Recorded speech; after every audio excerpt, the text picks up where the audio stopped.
Hi everyone, Rob from Untitled Try. Just going to put this short video together based on some lower leg conditioning. We've got some fairly simple exercises that you can do at home.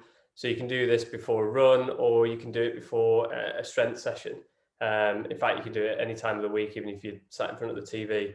It's really quite simple to do. So all you need really is a mat, a collection of bands of different strengths, depending on how strong or conditioned you are. A kettlebell is always good. For some of this other specific exercise I've got, a chair is useful, and then some slip-on shoes. I've just got some slippers. That'll all sort of make sense as we go through these exercises. So first we'll start off, so just grab a band. I've got a reasonably heavy one for this exercise. So all you need to do is pop the band over both your feet, spread them out a little bit, and then all we're going to do is move one of our foot away from us. So have the band fairly high up on the toes and then just move it outwards. So these are the Eversion exercises, and these are really good for that lower leg conditioning.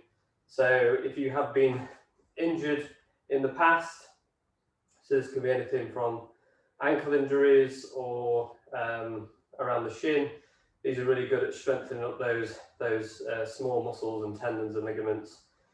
Even if you haven't had any injuries, these are also really good to keep you injury free, but also from a run mechanical point of view, that they'll help you with your run economy and your mechanics. So once you've done this for sort of 30 to 40 seconds, you can move on to the next foot. You can add a heavier band if you have one, or just move your feet slightly further apart. You can also do it where both feet come outwards as well. So once you've done that one, you can cross your leg over to the other side. So the bottom leg is nice and bent, and then the bottom leg is straight and the top leg is nice and bent. And then we're just going to move inwards. So there's inversion exercises. So do this for 30 to 40 seconds. So you can add an extra band or just move it apart, then swap over onto the other side. So I'll go fairly quickly through these exercises, but for you guys at home, try and do it for at least 30 seconds or so. Okay, so next exercise, what you'll need, so a slip-on shoe and then a kettlebell.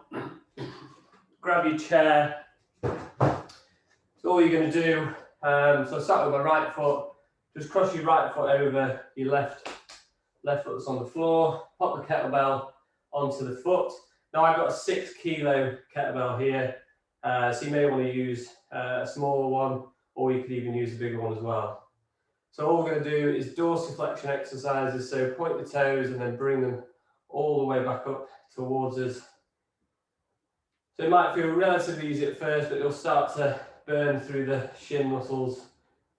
So this is a really good one if you've had shin splints in the past, which is quite a common run injury. And it's sort of varying length of time that you can do these for. I usually do them so it starts burning, and then just do a few extra ones, but don't go to the max every time. And then just swap over.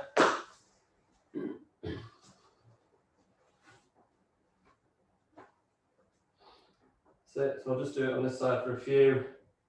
So when you're doing these at home, just do it in your own time. Okay, so pop the chair out of the way.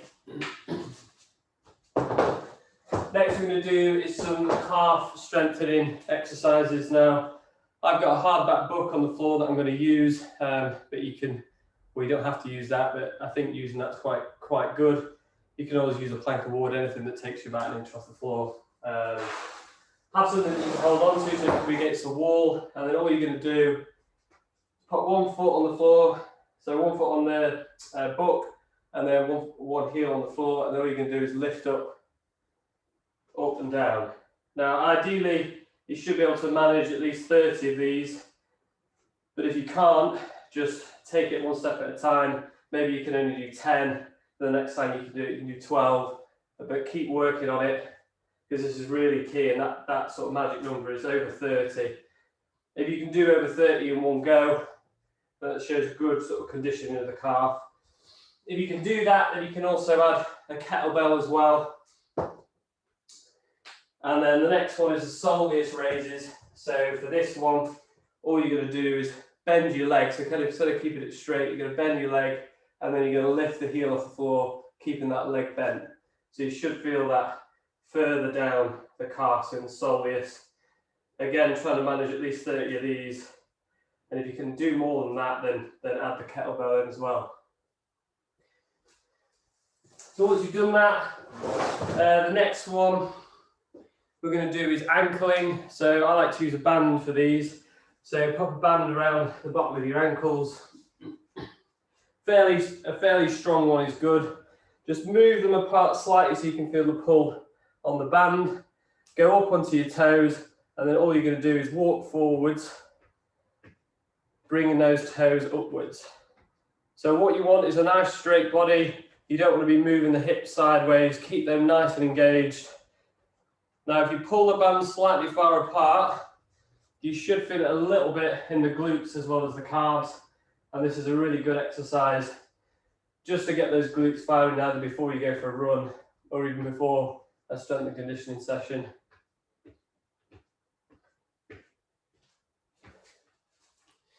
Right, so that's pretty much it. So they're the exercises that I wanted to show you. So we've got the inversion, eversion with the band, the dorsiflexion with the weight. We've got the calf raises, soleus raises, and also the ankling. So it's a fairly short sequence, so you can always do it 2 times through to make it up to the 10 minutes. But yeah, 30 to 40 seconds for each exercise. I remember the key figure of the 30 calf raises and soleus raises. If you've got any questions on that, then yeah, just send me an email or just get me on social media. All right, guys, thanks very much.